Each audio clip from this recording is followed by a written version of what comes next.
Assalamualaikum, Salam Malaysia Madani Kanta 744 dimulakan dengan rangkuman berita-berita utama hari ini dan perinciannya dalam segmen esensi. Isu gaji penjawat awam terutama di peringkat rendah akan dinilai semula. Justru Perdana Menteri meminta agar penjawat awam memberikan sedikit masa bagi menyelesaikan isu tersebut. Asal-asal itu segala peruntukan bagi alaun tambahan, kemudahan kesihatan dan pendidikan akan disegerakan sebaik mungkin. QPAX mengusulkan agar tempoh perkhidmatan pekerja kontrak perkhidmatan awam untuk kelantikan tetap dikurangkan daripada 15 ke 10 tahun. Ia antara usul yang akan dikemukakan kepada Perdana Menteri dalam masa terdekat. Sekiranya diluluskan, kira-kira 30,000 kaki tangan awam berstatus kontrak di pelbagai kementerian dapat diserapkan ke jawatan tetap. Perdana Menteri umum dana RM1 juta kepada QPAX dan Kongres Kesatuan Sekerja Malaysia MTUC. Dana bertujuan memastikan pengurusan dua badan berkenaan lebih berdaya saing selain mengiktiraf dan menghormati peranan kesatuan. Kabinet akan merangka kaedah baharu pelaksanaan gaji minimum bagi menjamin kebajikan setiap pekerja terbela. Menteri Sumber Manusia menyifatkan gaji minimum RM1,500 agak rendah. Gaji ditawar perlu setimpal dengan kemahiran dan pengetahuan pekerja. Sekurang-kurangnya 400 anak orang asli di seluruh negara disasar memasuki universiti awam dan swasta tahun ini. Ke arah itu, KKDW menerapkan pelbagai program pendidikan melibatkan kaum berkenaan. Timbalan Perdana Menteri turut bercadang untuk memberi imbuhan RM1,000 bagi setiap daripada mereka yang berjaya melangkah ke universiti. Aspek kebebasan dan keterbukaan media terjamin selain memastikan proses semak dan imbang terus subur dan berfungsi dengan baik. Perdana Menteri mengulas kedudukan Malaysia dalam Indeks Kebebasan Media Dunia 2022 dikeluarkan oleh Reporters Without Borders meningkat kepada 113 berbanding tahun sebelumnya di kedudukan 119. Sementara itu, Menteri Komunikasi dan Digital berkata kedudukan negara bagi Indeks Kebebasan Media Dunia merupakan pencapaian yang baik dan membanggakan. Ia menjadi pembangkit untuk kerajaan terus memartabatkan kebebasan media di Malaysia. Dalam kalangan negara ASEAN, Malaysia menduduki kedudukan tertinggi. Kertas rayuan pengampunan Datuk Seri Najib Razak tidak dapat dibawa pada mesyuarat Lembaga Pengampunan bagi Wilayah Persekutuan yang bersidang Jumaat lalu di Istana Negara. Rayuannya akan dipertimbangkan pada masa yang sesuai mengikut perundangan dan peraturan-peraturan yang terpakai. Setakat ini, Lembaga Pengampunan telah mempertimbang 10 kes rayuan pengampunan lain. Seorang kru bot nelayan tempatan dikuatiri hilang selepas dipercayai terjatuh semasa tiba di jeti Pulau Kambing, Kuala Terengganu. Maritim Malaysia Terengganu memaklumkan mangsa dikenali sebagai Suti Prapa, 52 tahun, dari Karasin, Thailand. Mangsa disedari hilang memakai baju biru dan seluar hitam. Usulan kejadian itu, Maritim Rescue Sub-Center Kuantan diaktifkan serta mengkoordinasikan operasi cari selamat di laut. Baik, di Perak, seorang kanak-kanak perempuan berusia 3 tahun ditemukan lemas dalam kolam renang milik jiran datuknya di Tambun semalam. Ketua Polis Perak berkata ketika kejadian, mangsa bersama ibunya berada di rumah berkenaan kerana menziarahi ahli keluarga. Mangsa ditemukan terapung oleh abangnya pada pukul 6.30 petang. 5 hari lepas, seorang kanak-kanak perempuan diturut ditemukan lemas di Tambun. Produk sirap ubat batuk Guaifenesin Sirap TG Sirap yang dihilangkan oleh QP Pharmachem di Punjab, India didapati tidak berdaftar. Ia berdasarkan semakan yang dilakukan terhadap pangkalan data produk berdaftar bahagian Regulatory Farmasi Negara. Pengambilannya yang tercemar dengan diethylene glycol dan ethylene glycol adalah toksik kepada manusia. Ia memberi kesan seperti sakit pada bahagian abdomen, muntah, ceri berit, sakit kepala dan kecederaan pada buah pinggang. Baik, aliran trafik di beberapa lebuh raya menghala ke ibu negara mula sesak. Untuk gambaran lebih jelas, kita ke Lembaga Lebuh Raya Malaysia bersama Alif Ashraf Kamanur. Alif? Silakan, Alif. Terima kasih Syairul. Ya, betul, kenderaan buat masa ini semakin padat terutama di beberapa laluan menghala ke ibu negara.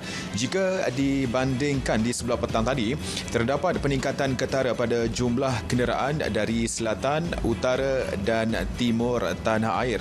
Dan untuk mendapatkan perkembangan terkini, kita terus saja ke paparan kamera litar tertutup di lokasi-lokasi ataupun lebuh raya utama. Baik, kita mulakan dengan lebuh raya utara iaitu daripada Tapah ke Bidur. Kelihatan aliran trafik agak lancar menuju ke ibu kota. Dan seterusnya lebuh raya Plus Nilai pula menunjukkan pergerakan agak lancar berbanding pada jam 5 petang tadi, yang kelihatan bagi pengguna-pengguna yang sedang dalam perjalanan pulang ke Kuala Lumpur dan Selangor. Dan akhir sekali kita lihat di lebuh raya KL Kara, keadaan trafik sangat perlahan apabila terdapat penambahan kenderaan sejak dari 11 pagi sehingga kini yang bermula dari Genting Sempah sehingga ke Plaza Tol Gombak. Baik, pihak LLM jangkakan aliran trafik akan terus meningkat sehinggalah tengah malam nanti, dan sekiranya anda ingin mengetahui lagi perkembangan melanjut mengenai aliran trafik setiap lebuh raya, anda boleh layari laman sesawang lebuh raya Lembaga Malaysia www.llm.com.my. Pastikan kad tambah nilai dan RFID anda mencukupi. Baik, kepada anda yang sedang dalam perjalanan pulang ke rumah masing-masing, jika penat ataupun mengantuk, dapatkan rehat secukupnya agar kepulangan anda ke destinasi selamat tiba. Kita kembali ke Syairul Islam di Angkasa Puri untuk Kanta 74. Baik, terima kasih Alif di lokasi. Seterusnya, untuk gambaran lebih jelas aliran trafik di Melaka menghala ke ibu negara, kita terus sahaja bersama Nurul Ashikin Abdul Halim di RNR Jantas Ayer Keruh. Ashikin, teruskan. Ya. Baik Syairul, langsung dari kawasan rehat dan rawat RNR Ayer Keruh untuk perkembangan trafik dari Melaka. Dan untuk menurut perkongsian daripada pihak Plus, jumlah kenderaan masuk ke lebuh raya utara selatan dari Plaza Tol Jausin, Plaza Tol Ayer Keruh dan Plaza Tol Simpang 4 Melaka menghala ke ibu kota Kuala Lumpur menunjukkan peningkatan sejak petang tadi. Kebiasaannya, jumlah trafik keluar masuk dari 3 tol di Melaka ini kira-kira 110,000 kenderaan, dan sehingga petang tadi lebih 60,000 kenderaan telah melalui ketiga-tiga plaza tol di Melaka, dan dijangka lebih 50,000 kenderaan lagi bakal melalui ketiga-tiga plaza tol Melaka ini sehingga tengah malam nanti. Dan untuk makluman, bagi mengelakkan kesesakan, Plus turut mengaktifkan Smart Lane, iaitu pembukaan sementara lorong kecemasan di 2 laluan di lebuh raya utara selatan menghala ke utara, iaitu antara persimpangan Port Dickson hingga persimpangan Seremban, iaitu antara KM 260.0 hingga KM 263.1 arah utara, dan persimpangan Senayan Utara hingga persimpangan Kulai antara KM 19.0 hingga KM 27.0 arah utara. Selain itu, berdasarkan maklumat daripada Lembaga Lebuh Raya Malaysia LLM, setakat pukul 7.32 malam, trafik perlahan ke arah selatan, iaitu dari Pedas Linggi ke Simpang 4, Ayer Keruh ke Jausin, Pagoh ke Yongpeng, Yongpeng ke Macap, Macap ke Sedenak, Simpang Lenggam ke hentian sebelah Kulai dan Kulai ke Senai. Sementara itu, ke arah utara pula, trafik perlahan dari Plaza Tol Sungai Besi ke pusat bandar, Nilai Utara ke Kajang, Bandar Ainsdale ke Nilai, Pedas Linggi ke Port Dickson, Simpang 4 ke Pedas Linggi, serta dari Jausin ke Ayer Keruh. Justru kepada pengguna lebuh raya, bagi memastikan kelancaran perjalanan anda, pastikan kad atau e-wallet Touch and Go anda mempunyai baki yang mencukupi. Dan jika penat, pastikan dapat rehat yang secukupnya di RNR yang disediakan di sepanjang lebuh raya. Pandu berhati-hati, semoga selamat sampai ke destinasi. Saya Nurul Ashikin Abdul Halim, teruskan bersama Kanta 744. Baik, terima kasih Ashikin di lokasi. Kita beralih ke perkembangan seterusnya. Dr. Viral Dr. Mala Santi menerima anugerah pekerja contoh sempena sambutan Hari Pekerja. Anugerah itu disifatkan sebagai tanggungjawab besar untuk lebih prihatin dan berhati-hati menyampaikan maklumat kesihatan. Dr. Mala menasihatkan rakyat Malaysia agar lebih cakna dengan perkongsian yang tidak sahih di media sosial.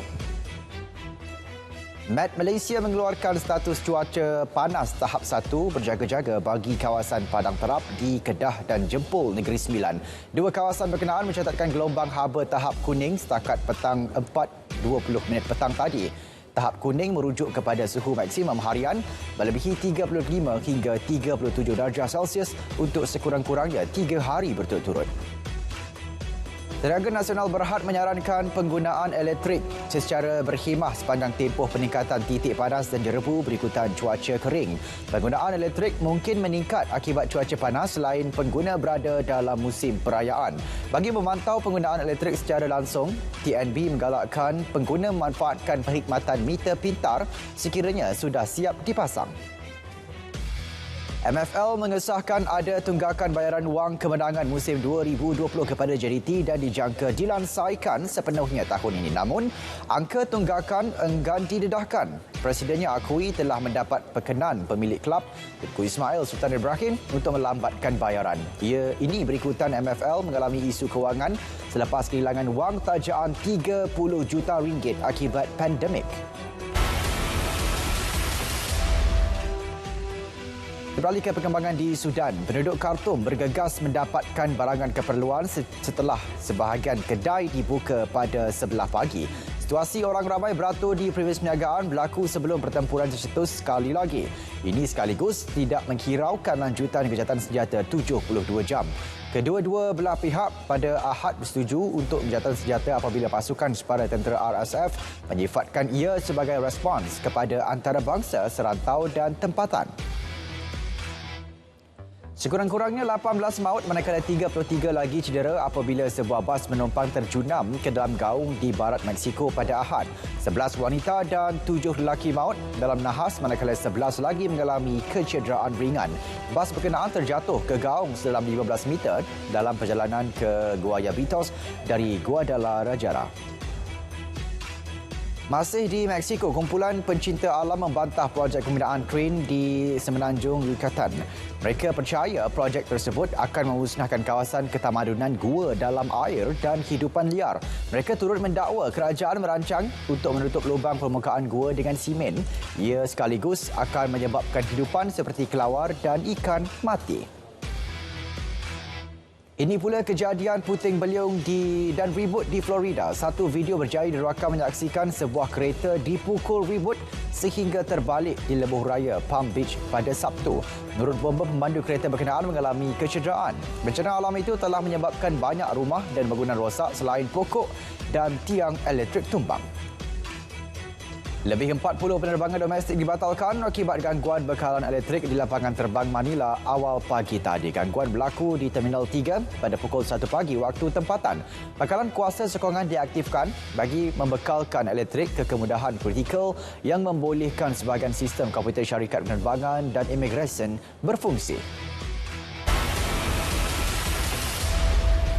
Penubuhan tabung kewangan Asia AMF mampu kurangkan kebergantungan negara kepada dolar Amerika secara berperingkat. Cadangan Perdana Menteri untuk semak semula AMF dilihat bernas dan tepat.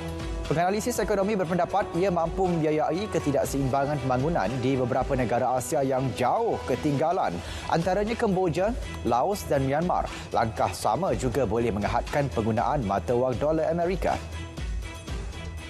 Kadar dasar semalaman OPR dijangka dikekalkan. Menurut penganalisis ekonomi, ini berdasarkan situasi ekonomi semasa yang sedikit perlahan berbanding tahun lalu. Bank Negara dijangka umum kadar OPR terkini dalam masa terdekat.